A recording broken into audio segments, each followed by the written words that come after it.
ГСМСлерге вообще түздөн-түз. Биринчи бир приоритеттүү маселелер катары карасаңар, анткени өлкө ички иштик үчүнчү күчтөр тарабынан силер билесиңер эмне бар. Үчүнчү күчтөр тарабынан ар кандай жолдор менен саботажниктер системанын ичиндеги күч органдарындагы саботажниктердин арасынан реалдуу коркунуч бар. Кече булар интернет кандай коркунуч жок Шыкмаматов алдап атпайбы? Андай эмес.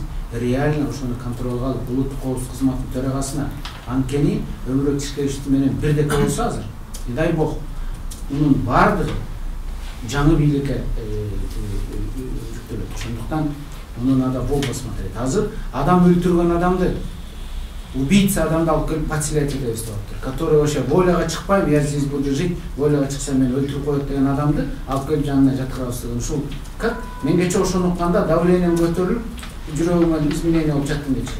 Анткени это же как так можно, убийцу подселять человеку? Жена плачет, аялы ыйлап чыгып атат. Калтырайт. Ошондуктан сиз муну жеке контролго алыңыз. Мен кече бардык военныйлар специалисттерге чаксам, баары эле все нормально, все под контролем. А алар акылдашпайт да. Индира Гандини кандай кылыш керек?